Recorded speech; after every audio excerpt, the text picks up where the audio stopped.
Hello, everyone out there in the LinkedIn universe. Welcome to my very first LinkedIn Live, Energy Cap's very first LinkedIn Live, all about laying the data foundation for carbon accounting. So thank you so much for joining us here today for this very important topic. Just a few housekeeping items before we get started. This webinar is being recorded, and so you will be able to not only find it here on our LinkedIn page anytime, you will also be able to find it at energycap.com in our resources section under webinars. Also, if you have any questions throughout the presentation, please use the comment section. I can't see who's here. Usually on webinars, you can see kind of who's attending. So please use the comment section actually to get a little bit of engagement going. If you don't mind sending us a comment, letting us know where you're tuning in from, just to make sure comments work, that would be great. But also if you have any questions throughout the presentation, feel free to just enter them into the comment section, and then we will answer them when we can at the very end. Oh, thank you. I see we got someone tuning in from Denver. Kayla on my team. Thank you, Kayla. That's great. So let's get into our topic for the day, and I would like to introduce myself as well. My name is Amber Artrip. I'm the Vice President of Marketing here at Energy Cap, and let's talk about our agenda for the day. Okay, so we're going to review the basics of carbon accounting, and we're also going to dig into really building that data foundation for best practices for carbon accounting. So we'll talk about early considerations, how do I identify which emissions you need to report, setting a calculation approach, and establishing which calculations you're going to use and applying emissions factors. We'll review calculation tool options, and we'll also talk about how you roll that all up together to report at the corporate level. We will also touch on a little bit on decarbonizing your operations, because reporting is great. Collecting all the information, establishing a baseline is super important. But if we just report, that's not super helpful to what we're all here to do, which is to reduce our impact. So we'll talk a little bit about how you can do that with decarbonization best practices. This is great. Okay, we're seeing lots of people coming in. Bangalore near midnight. Thank you for being here. That is commitment. We love to see it. Bloomington, Indiana, India, Miami, Florida, Des Moines, Toronto, Austin, Texas, more Denver, Portland, Cleveland. This is amazing. Thank you guys for participating and dropping in where you're from. It helps me know that I'm not just talking to a blank screen, so I really appreciate that. Great. So let's get into it. Let's talk about carbon accounting. And first things first, why is it important, right? So there's carbon accounting for many different reasons, ESG reporting for many different reasons. Sometimes it's just a corporate initiative, altruistic purposes. Your company just wants to do the right thing and reduce their impact. That's incredible. We very much support that, and we believe in that here at Energy Cap. But we all know, unless you've been living under a rock, that there are a slew of ESG and climate disclosure regulations coming down the pipe across the world.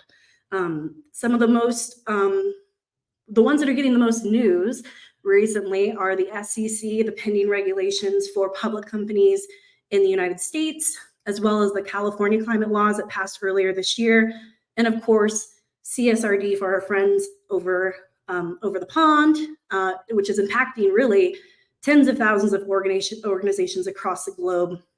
All of these are coming in the next couple of years. Will be requiring certain levels of reporting on carbon, and so now's the time to prepare. So in case you don't know too much about emissions and you really kind of wanted a 101, we're going to take it back to the basics. Let's talk about what are carbon emissions. So there are different greenhouse gases that have different levels of emissions that impact our climate negatively. So you can see here at the top, here's a few of them. When we report on carbon emissions, we roll, based on GHG protocol, we roll all of those emissions into a CO2 equivalent. That is really the standard for reporting on carbon. So you see that CO2 is one of the GHG emissions there, but there's many others. And then you can apply calculations to create that CO2 equivalent metric for reporting. There are also 3 scopes of carbon emissions. You see there in the middle, scope 1, that is direct emissions from your organization. So the way I like to think about this is, what are you burning on site? So this can be either you have a power plant that you own and operate, that's scope 1 emissions. It could also be company vehicles that you run as part of your operations. That is scope 1 emissions. It could be a bunch of other things. We'll get into it later, but the easy way I like to think about it is, what are you burning to run your operations for your company? Next, we got scope 2, which is indirect emissions from the power that you purchase. So you're not necessarily burning anything on site at your operations to use that power, but you're buying it from someone else who is burning, right? So they're emitting the emissions into the atmosphere and you're purchasing it from them. So scope 2 is really everything that you're purchasing to run your operations and to have energy to run your business. So you can think of this as really easily as utility bill data, right? So who are you purchasing power from and what emissions are they releasing into the environment to give you that power? Scope 3 is everything else, okay? And we're gonna dig into all of the different categories there that we've got for scope 3 in a little bit, but an easy way to think of it is, I like to think of Apple as a great company. They create an iPhone. So that's their product. What are all the things that happen before they create that product, right? So think about all the materials it used, the manufacturing processes, shipping of those materials, operations of the business. Those are upstream emission sources. And then everything, once the phone's created, everything that happens after would be downstream. So how do you, what's the process for waste and recycling of that product? How much power does that product use? What emissions does it take to ship that product to different distribution sites, et cetera? So that's an easy way I like to think of it. And we'll get into this a little bit more in a second. So, I got a question here. Will the slides be shared after the webinar? Yes. At the end of the webinar, I'm going to pop up a QR code that if you want us to email you the slides, you can input your information. The other interesting thing about LinkedIn is we don't get your information. So if you want to receive the recording and the webinar slides, just use that QR code at the end of this presentation. Okay. So moving on, we will be talking about building your data foundation.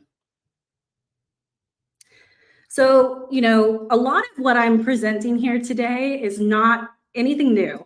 I pulled a lot of this information from the GHG protocol, which is really the standard globally for carbon accounting practices. So I'm not necessarily an expert in this space, but what I am really good at is taking complex topics and pulling them together to make it simple and easy to understand. So I'm pulling a lot from existing content, but I'm also pulling from some of our expertise here at Energy Cap. We've been in this business for 40 years of pulling together energy and sustainability data for our customers and making it easy for them. So I'm pulling together some of our best practices and some of the GHG protocols, best practices all into one place. This happens to be one of ours. So one of the things we really recommend before you embark on this carbon accounting journey is thinking about how you want your data structured. There's lots of different ways to do it. So one of the things we think about here is what's most important to you as in your organization. You can report on, you can group carbon emissions by different utility accounts. If you're mostly scope 2 emissions in your business, that might be a way that makes sense for you. Or maybe you want to report based on buildings or facilities, or maybe specific meters. And then you want to think about what are the topmost reporting structure.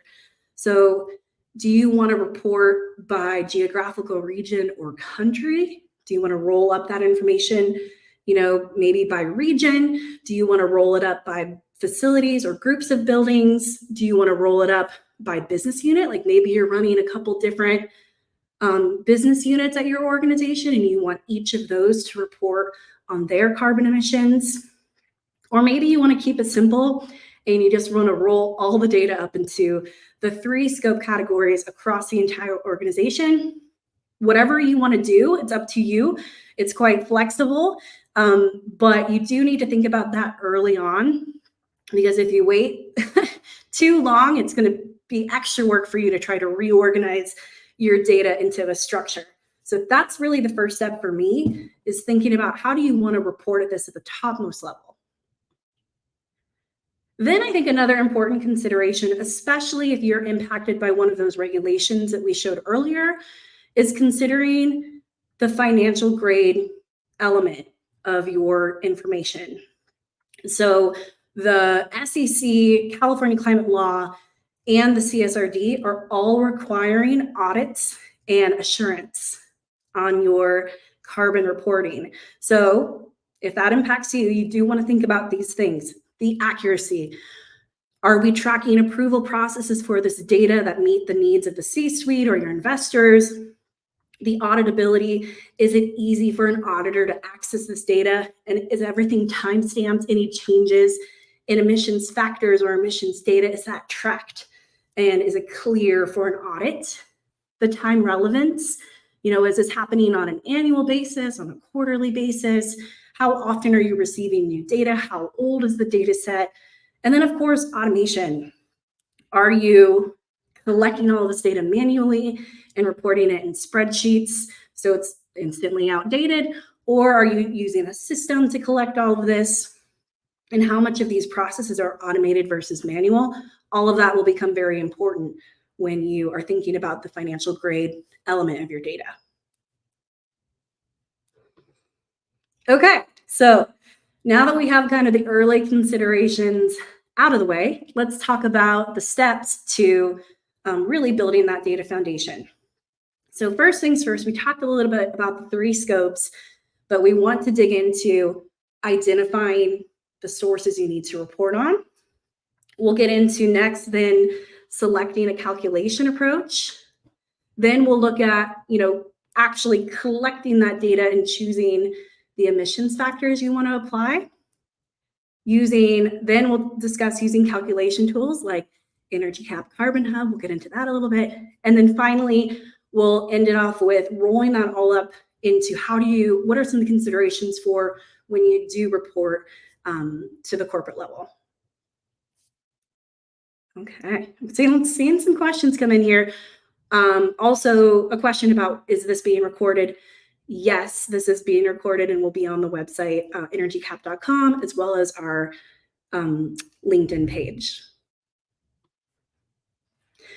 Okay, so we showed all of these emission data types in the previous scope 1, 2, and 3 graphic, but I wanted to plot them in a little bit of a different way on an axis of ubiquitous and easy to measure. So how readily available is it, and how easy is it to track your emissions by these particular data sets? There obviously are some that are easier and more available than others. So you can see up and to the right, you've got your purchased electricity. Why is that easy and readily available? Because utility bills are pretty consistent and they come on a regular cadence, right? So those are pretty easy to track and measure. I wouldn't say easy. We make it easy. We've perfected it over the last 40 years. We'll get into that in a little bit. And then you got some things on the total other end of the spectrum that are a lot harder to measure and maybe not so available, and you have to make some assumptions, right? So things like the end of life of a product or how the product is being used. Those things are maybe a little more ambiguous, and we'll get into some strategies for tracking those. So let's start with scope 1 emissions data. If you remember from our previous slide with the 3 scopes, that is your what you're burning at your company facilities and company vehicles, okay?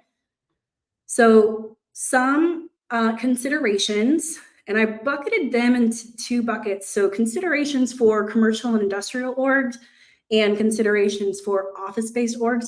If you read through the GHG protocol recommendations, it's like a 3-page very wordy description of this. So I consolidated it down to what made sense to me and what I thought would be most helpful for this audience. So if you're a C&I org, there are some things to think about.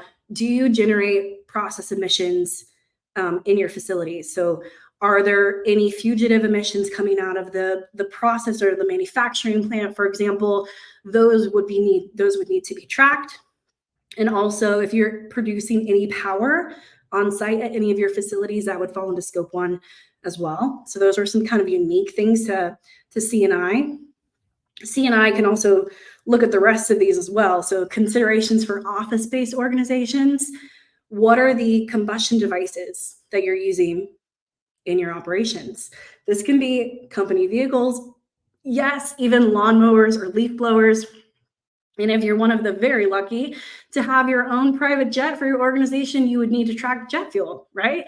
Like things that you're operating for your organization that are directly emitting carbon into the atmosphere, those would fall under scope 1 direct emissions. Also, if you have any refrigeration or HVAC equipment that is releasing emissions, you would want to track that as scope 1 for fugitive emissions. And similarly, some organizations produce their own power, have power plants at their facilities. You would need to consider that as well. Awesome. Okay, so let's now talk about scope 2, our favorite scope here at Energy Cap. This is where we can really help our clients. This is purchase electricity, steam, heating, cooling, power. Now, you can definitely access this data from utility bills. If you have a large portfolio of facilities and operations, especially across the globe, you probably know it's not easy to collect this utility bill data. It can be really cumbersome to collect it from individual facility sites. Then you're pulling it all together. Oftentimes, people are then putting it into a spreadsheet manually, sometimes even, and tracking those emissions. And sometimes, only reporting annually, not reporting monthly. They're kind of collecting all the information all at once, pulling it all together for an annual sustainability report or something like that. One of the things we've learned here at Energy Cap in our 40 years of business is you can't always trust and take bill data for what it is. There are a lot of errors in bill data, and we're going to get into that more later. But the 3 most type of common errors are account ownership. We've helped so many clients realize that they're paying for utility bills that are no longer owned by their organization, but something the wires got crossed and the utility forgot to reassign the account to the new owner. So that's an important one. Missing data, super common. Duplicate bills, super common. So accuracy, auditability, and assurance are important for your carbon emissions. I would just challenge you with this question of how confident are you in your utility bill data? And here's what we've learned. Here at Energy Cap, we audit utility bills every day. We apply hundreds of algorithms to all of the utility bills that we process.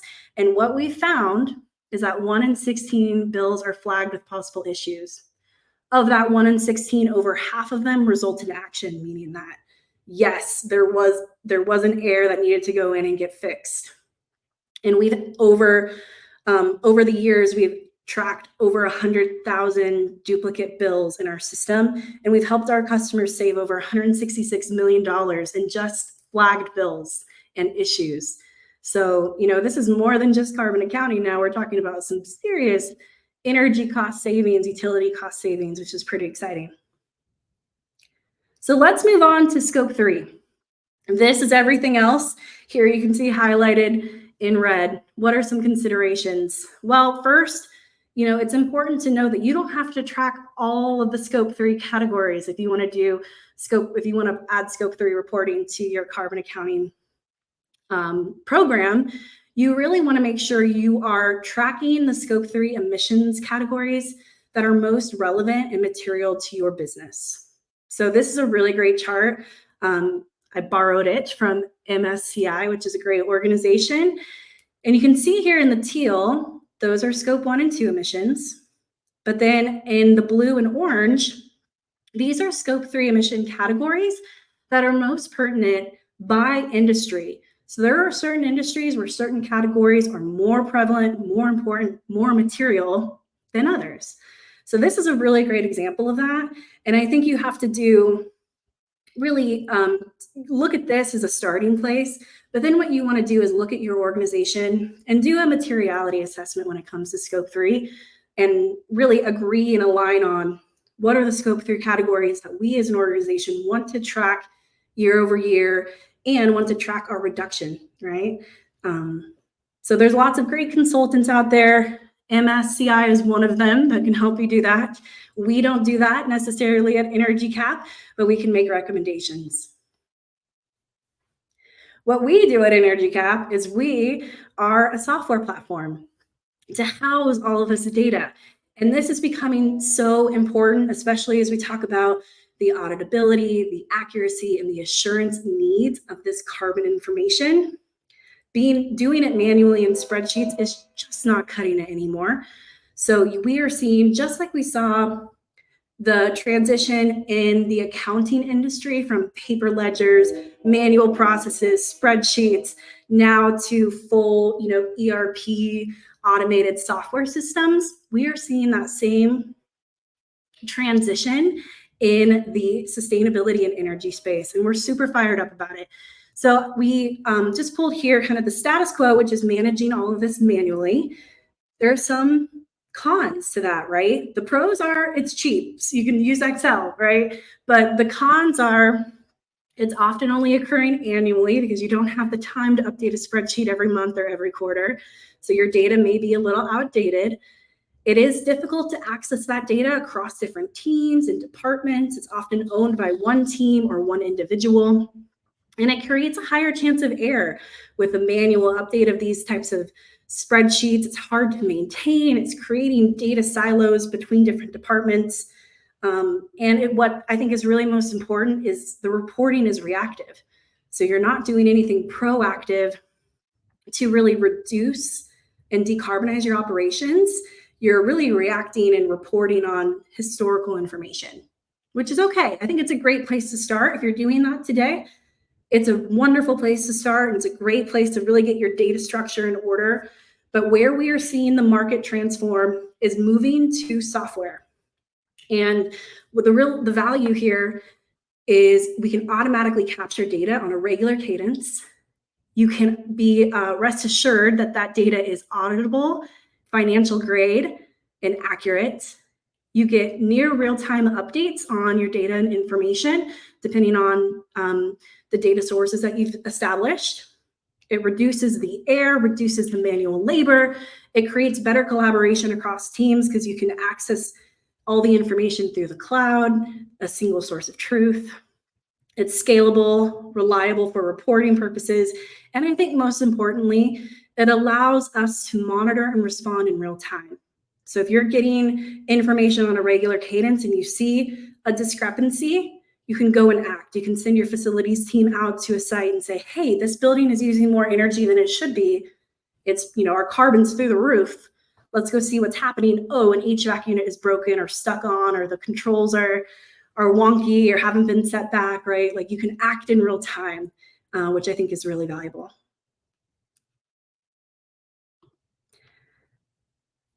Okay, so now let's move on to selecting a calculation approach. There are 3 approaches. Oh, that says 2, but that's wrong. It's 3, sorry. There are 3 approaches, but one probably is the most common. So direct measurement, this is if you're able to track GHG concentration and flow rate directly, like think about like an exhaust pipe on a vehicle.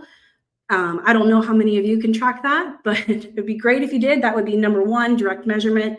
I can never say this word, but stoichiometric calculation, which is where the elements enter and leave, and you're able to track how they enter and leave. But the most common approach is really to estimate emissions by using activity data. So we're going to dig into that a little bit more. What does that mean? So first, what is an emissions factor? Okay, an emissions factor is Generally, the weight of a carbon or CO2 equivalent divided by a reference unit. So you can see here on the right, you've got your activity data, which we just talked about. So what's happening, and then what's the emissions factor that you multiply that activity data by, and that gives you the number of tons of emissions. And then you want to calculate the CO2 equivalent of that by multiplying the tons of emissions by the GWP, the global warming potential. And that is what gives you your CO2 equivalent. There are lots of different emissions calculations and different standards, and may vary by country or region. Here are just a few of them that we have baked into our system. When you're establishing your approach, you want to make sure that you're selecting one of these and you're kind of using it across the board.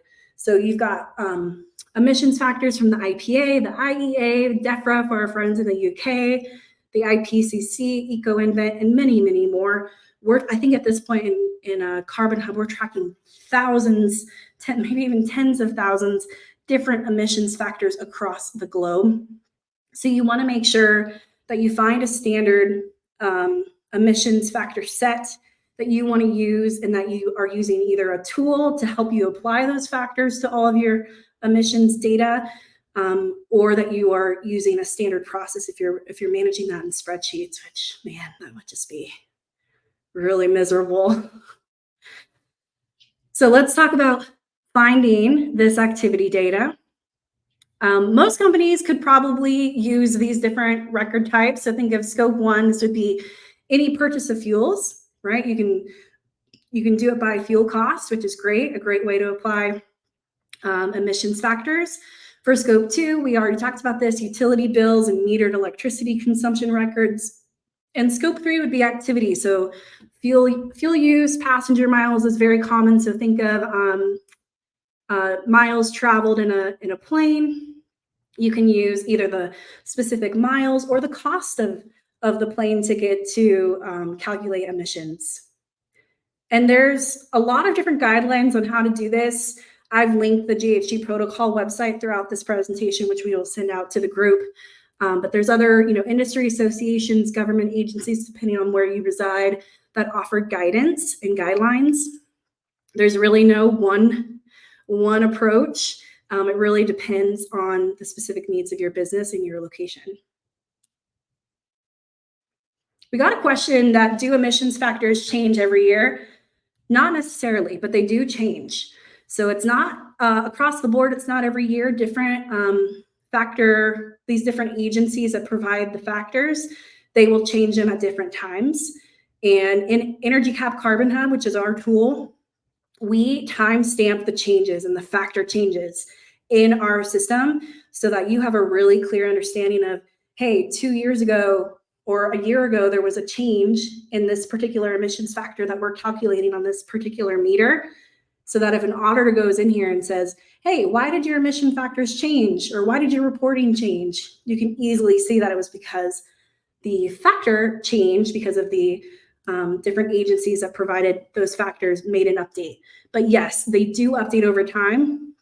As think about the grid as it's changing and fuel mixes are changing and the averages of the fuel mixes are changing over time.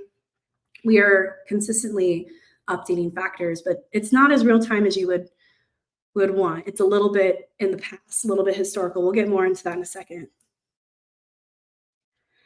I'm just reading through some of these comments, seeing which ones we can get to. Yeah, so a question here about if Energy Cap offers remediation and solutions to help lower carbon emissions. Yes, we do. We're going to get to that at the end, so hang tight. We're going to talk a little bit more about that. Okay, so let's talk about scope 2. And there's 2 considerations for when you're reporting on scope 2, which is, like I said, that purchased power, mostly from utilities, right? There's really 2 ways to apply factors to that emissions data. First is location-based. This is the average intensity of a local grid. So specifically where that consumption took place. It's based on regional and national averages. And as I mentioned, to Erica, who asked the great question of, do these factors change every year? These are definitely ones that change every few years, because as the grid gets greener, we're emitting less and less. So especially here in California, we've seen lots of changes in our location-based emissions factors. So the other way to apply scope 2 factors is using a market-based approach. So this is emissions from the specific energy purchased. A common use case for this is power purchase agreements or renewable energy credits, RECs, and PPAs. Also, you can work directly with your utility provider to get a good understanding of the fuel mix that they're using and the specific carbon emissions related to their fuel mix. That's another way to do it. But these are a little bit more accurate. This is really kind of the best in class reporting. I think location-based is a great way to start. It's a great way to easily apply emissions factors across your portfolio and across all of your meters. But market-based is really where we all want to get to, because it's just that deeper, more accurate level of emissions. So in Energy Cap Carbon Hub, which is our solution, we have all of the location-based factors embedded in our program. So if your meter, as long as your meter has a address designated to it, in a snap, you can easily apply location-based factors for all of your meters across the globe, really, and it's in a flip of a switch. And then for the meters that you have market-based emissions factors for, you can easily go in and update those, because if you have a big portfolio of buildings, you might not have market-based emissions factors for all of them. You may only have it for some of them, right? So you can go in and make those tweaks and changes to reduce your carbon emissions across your portfolio. All right.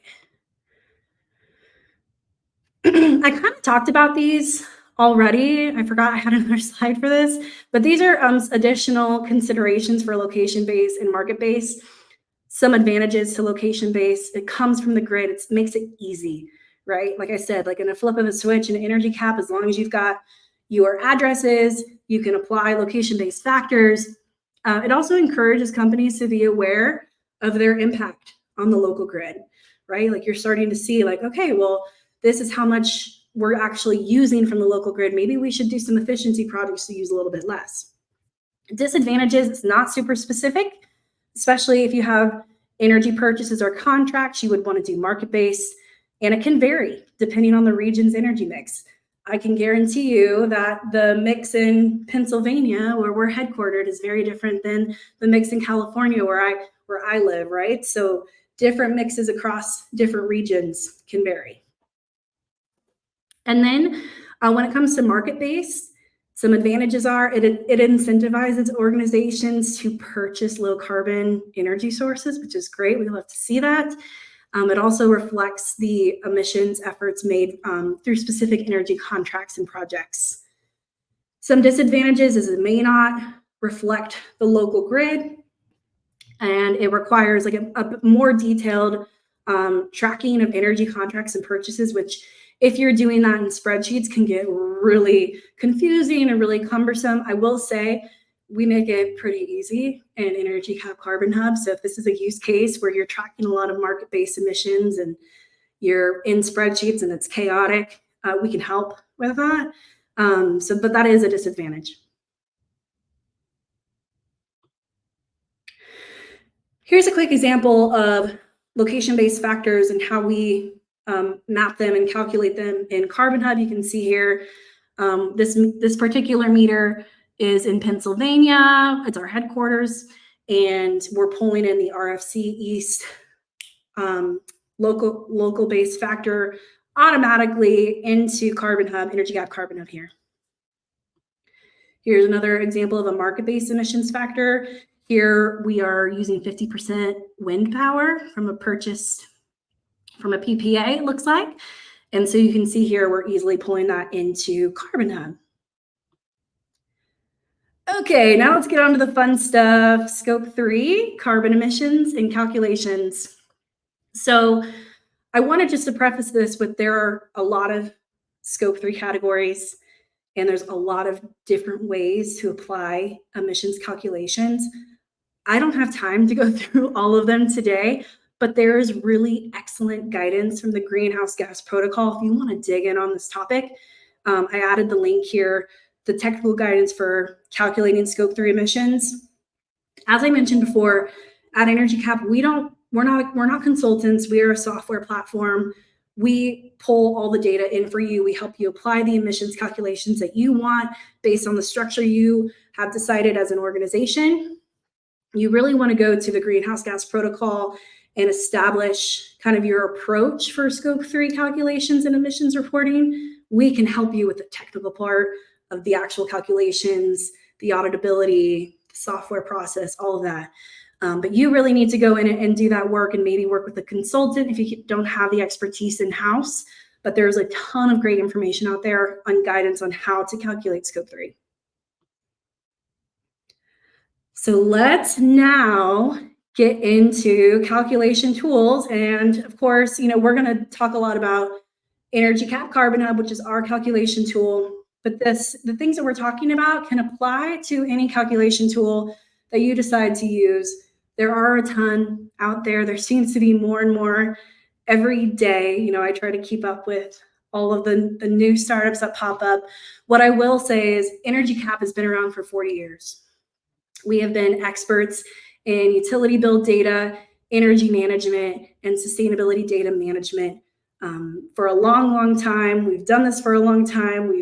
We have hundreds of audits that we apply to this data to ensure its accuracy and auditability. And we have, we're pushing just 1,000 clients around the globe who are using our tools every day, not only to track emissions and energy consumption, but also to decarbonize their operations, which is really exciting. And we help them save a ton of money too on the utility bill side. So we're going to dig into this a little bit, but just know that all of the considerations and things we're talking through can apply to any calculation tool you decide to use. A little bit about who we are. You've heard me talk about it. Energy Cap is an energy and sustainability ERP. Our mission is to really be the single source of truth for all of your energy and sustainability information. And we're going to talk specifically about two of our solutions that we offer. Energy Cap Carbon Hub, which is our greenhouse gas calculations tool for that financial grade carbon accounting. We'll also talk about utility management, which is our utility bill portfolio level energy and sustainability product to help you really streamline for that Scope 2 carbon accounting, the accuracy, auditability. If you are an organization that has a ton of utility bills, you probably want to combine these two solutions together to really streamline that data collection process. We also have a tool called Energy Cap Smart Analytics. So the question that was asked about the decarbonization tools that we have, this is it. The other tools can help as well, but this is one that's going to give you that real-time deep dive into your operations to understand in real time anomalies that we talked about, right? So any issues that are occurring in your facilities or things that maybe are a little bit out of the ordinary can alert a facilities team to those issues in real time so that they can go and take action instead of a year later or a month later being reactive, right? This is a real-time proactive tool. But let's dig into Carbon Hub and utility management. We got a question, just to clarify, this tool only addresses Scope 1 and 2? Nope. The tools address all three scopes, and we'll get into that. So let's first start with utility bill management. We really believe, especially if you have a large Scope 2 data set, that you really should be using a tool like Energy Cap Utility Management to process all of your utility bills. This is really what I believe is the foundation to carbon accounting, right? Is the accurate Scope 2 data. So that you can do this in a couple ways. You can manually enter your bills into Energy Cap. You can bulk import your bill data into Energy Cap via file import. Or if you want to be like, I don't want to touch another bill again, bills are exhausting, we have a service that we provide called Bill Capture, where we can take all of your bill information on your behalf, import it into our product, run all the audits and do the double checks that are necessary, in-house on our team so that you can feel confident in your bill data being accurate, timely, auditable, assured, all of those things. So there's lots of different ways to get this data in. I mentioned that we do have a variety of different automatic audits that we run. We're validating things like validating usage, catching duplicates, identifying any data gaps, and flagging those, identifying any anomalies in cost, use, and demand of your utility bills, and many, many more audits that we have kind of identified over the years. You can control the audits in the platform. So there are some maybe that are more important to you than others. You can turn them on and off, and we will flag you to the ones you believe are most relevant. Now let's talk about Carbon Hub. So once you get your Scope 2 utility data in, you can pump that into Carbon Hub. And Carbon Hub is going to be the single source of truth for all of your carbon accounting. We will take from Scope 2, we will take your utility bill information, like I said, based on the location of the meter, and automatically apply location-based factors and calculate your emissions for all of your Scope 2 data in a snap. If you want to go in, like I said, and apply market-based emissions information to those meters, you can. We are also tracking Scope 1 and Scope 3. So we're tracking all three scopes at the meter, building, and organization level. And we do this through a lot of different ways. Really, the ways that I mentioned, you can get bill data in, you can get Scope 1, 2, and 3 data in the same way. We've got lots of options for you, including direct APIs and integrations that will allow you to connect to various Scope 1 and Scope 3 information points. As I mentioned, we do apply automatic GHG conversions, and we also have a very long list, thousands of emissions factors baked in. So if we, apply the default, but you want to go in and change it, you can always change the emissions factors in the platform. We make it super easy to find the emissions data entry and factor that you need, and you can manage this in bulk. So you don't have to go in and change every meter. You can manage it pretty easily in bulk. I'm just looking through some of these questions. Can you import data in green button format? Yes. Yes, we can. Sorry, I'm just reading through a couple more.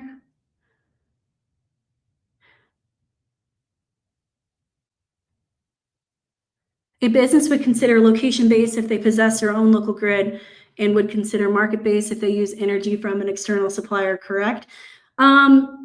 It just depends. So location-based is really the easy average of the region, right? And it's usually about 1 or 2 years outdated. So they're pulling kind of the fuel mix from the previous time frame. So it's not as accurate and it's a little bit outdated, but still it's a good place to start. So it just really depends on the organization. Good question though. As I mentioned, you can set custom and standard factors as needed. We make it super easy to import your own custom factors or market-based factors as needed, and to apply those across the meters you wish. We talked a little bit about data hierarchy, data structure. What's really cool about Energy Cap Solutions is Carbon Hub has its own data hierarchy. We also have a tool, like I mentioned, utility management, that has its own data hierarchy. So maybe your accounting team owns utility management and they want to organize all of the information by meters or bills that they're paying, right? As a sustainability leader, you may want to organize all of your information as emissions or scope in the 3 scopes, and that's totally fine. So you can see we did that here.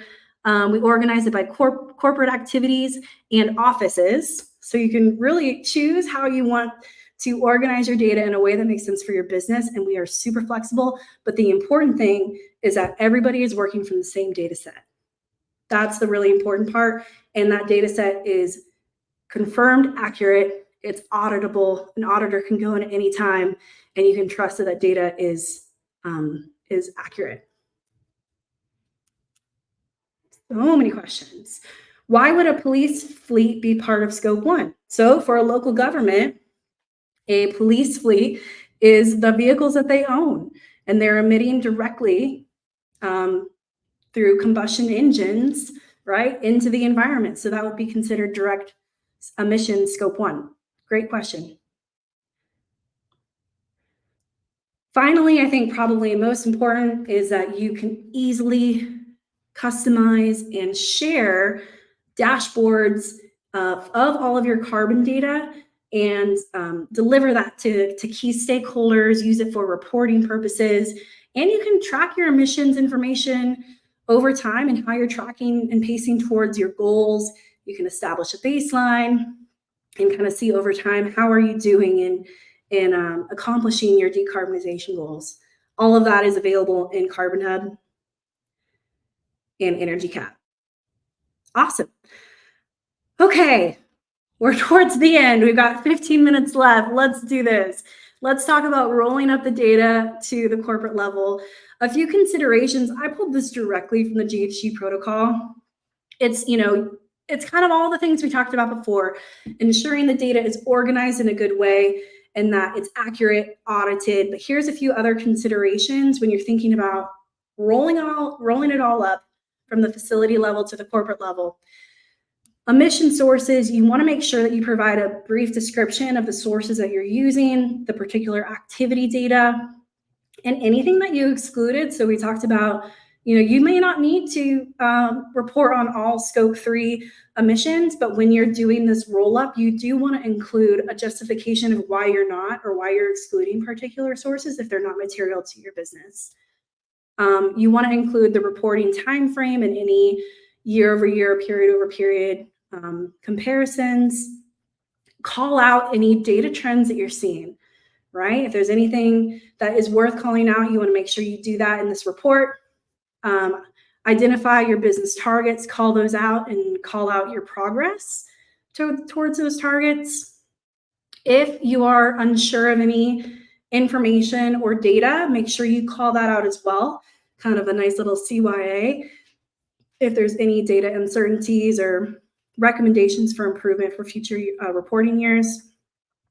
Be sure to track any impact events. So anything that happened that maybe impacted the data in a way that created some anomalies, make sure you call those out. Examples could be acquisitions, divestitures, closures, tech upgrades, changes in reporting boundaries, etc.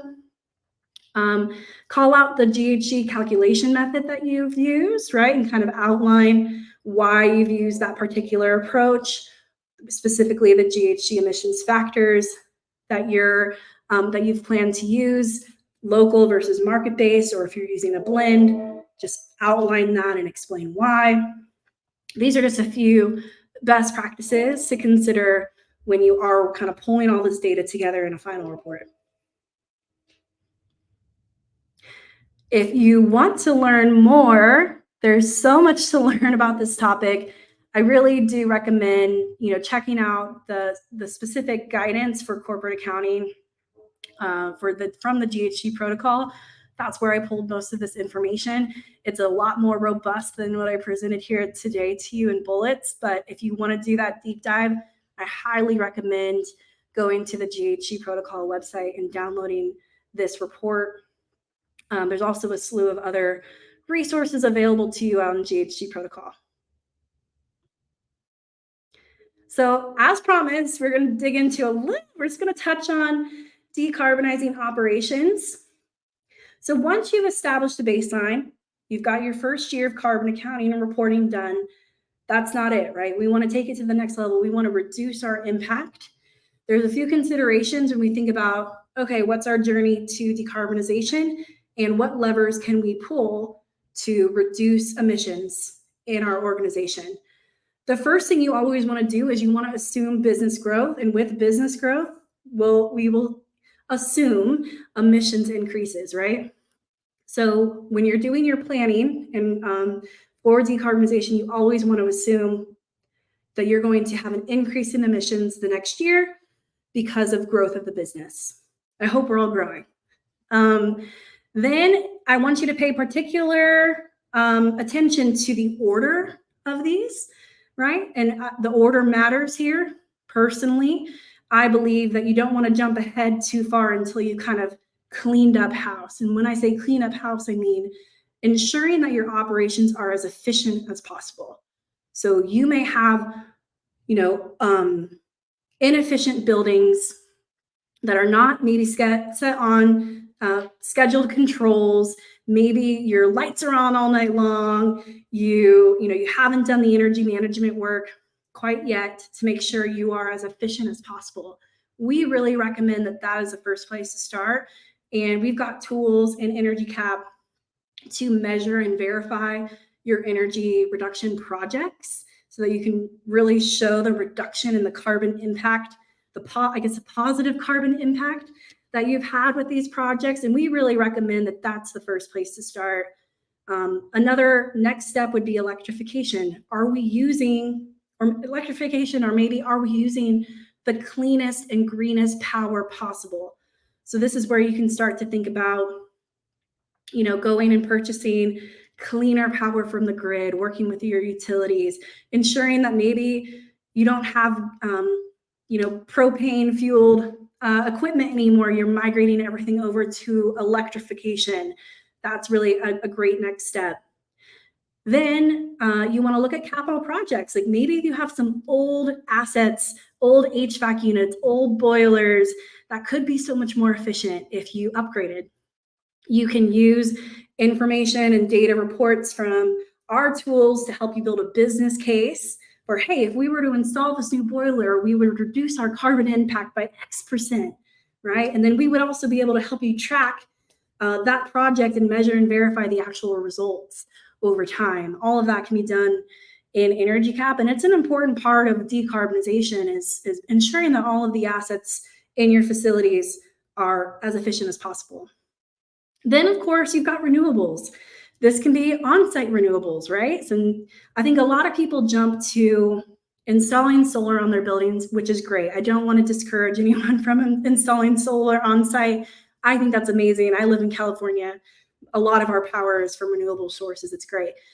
But I think if you're doing that before you're doing the efficiency projects, you're missing the mark, right? Because you're overbuilding, you're probably overbuying solar materials and PV materials if your buildings and your operations are not as efficient as they could be, right? So really think about the cadence in which you're activating these projects, and is it making the most sense? Are you right-sizing these projects based on the most efficiency possible? And then you can get into scope 3. There's a lot of opportunity in scope 3 for some of these organizations, some of you maybe more than others. But digging into your largest scope 3 categories, and are there little tweaks that you can make in your business to reduce your scope 3 emissions? Absolutely. And then finally, at the end here, we've got offsets. I put it at the end on purpose because you can be a net zero operations, you can be a net zero facility if you purchase offsets to offset all of your emissions. But I believe personally that offsetting your emissions without doing this work beforehand is a little bit cheating, all right? It's not really helping the environment in any way. I think offsets are great, and I think they should be used as a last resort to get you to the final step, right? And so every year we should be using less and less offsets. We should be truly decarbonizing our operations first. I am so excited because we are going to really dig into each of these levers next week. I think, is that my next slide? It is my next slide. Next week, I'm going to be doing a webinar with my friend Joe Amador, who is a smart buildings expert. We've been working with him for a long time, and we're going to dig into each of those levers and really identify what's happening in the market, industry trends related to each of those different decarbonization levers you can pull, and some best practices that he and I have both seen folks do out in the field. So if you are free next week, Wednesday, at 9 a.m. Pacific time, please join us. It's going to be a really great session, and I'm really looking forward to it.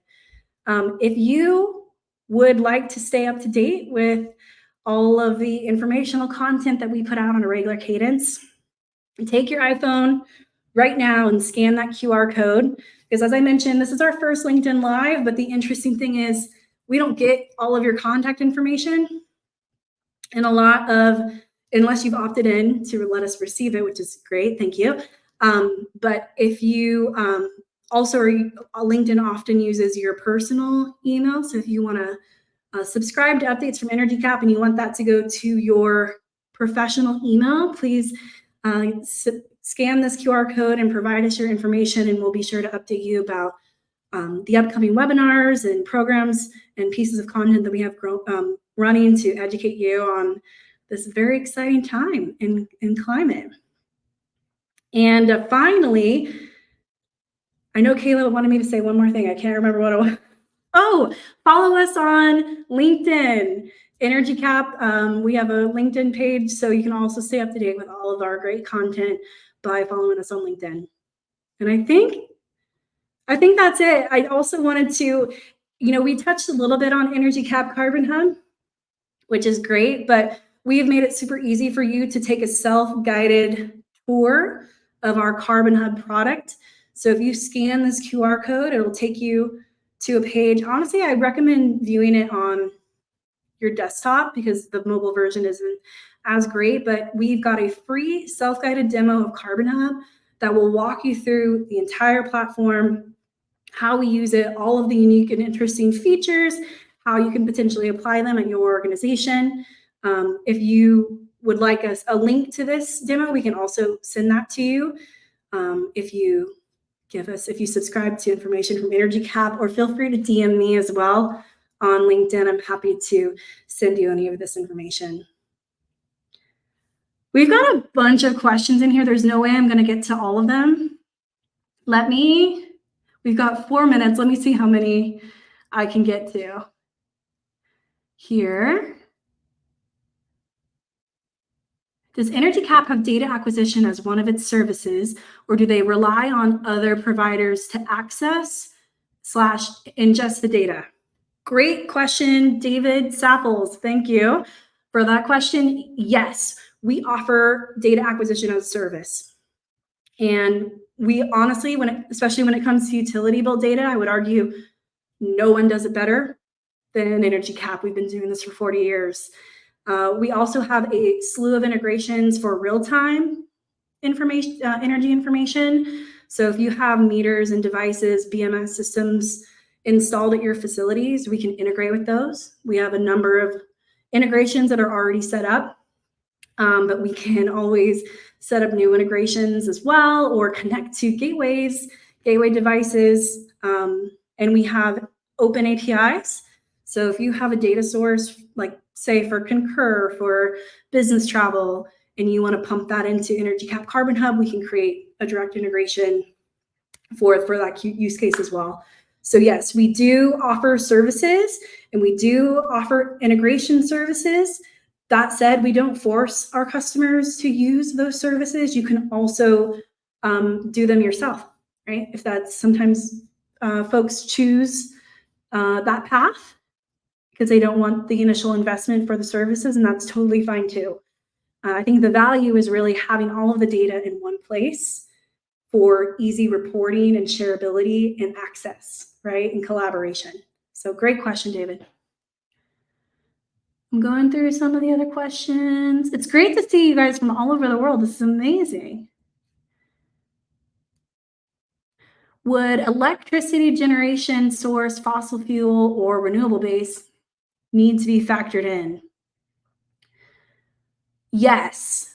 So it's going to be factored in kind of automatically. And this is where location-based versus market-based comes into play. So the fuel mix, which I think is what you're talking about, when you think about a utility, one utility, there may be a variety of different fuel mixes that they're using to generate power. Location-based factors are going to pull historical averages for the fuel mixes across the region. So it's not just one particular region. It may include, actually, let me go back to that slide. It's up here somewhere. This one. So you can see location-based may encompass 5 different utilities and maybe a renewable plant as well, right? And so it's going to take the average of all those fuel mixes for that region. Whereas market-based is going to really drill into one particular utility or one particular renewable energy source and give you that detailed understanding of that fuel mix. So that's why it's more accurate, right? So it just really depends on the information you have available to you and which, particular factor you want to apply to a given meter. But great question. And with that, we're out of time. There's a lot of other questions. My team will follow up with as many of you as possible. I think we'll be able to reach out to you probably via LinkedIn if you don't subscribe. But here's your last chance to subscribe. I'll pull this thing up for you one more time. Be sure to subscribe to Energy Cap information, and we'll get back to you. We'll send you the recording of this webinar. We'll send you the slides, and we'll be sure to follow up with any questions we weren't able to get to. But thank you guys so much. It's our first LinkedIn Live. It was so great to see you guys come in from all over the world, and I appreciate you guys being kind to me and my very first time. And we hope to see you next week on the next LinkedIn Live. Take care.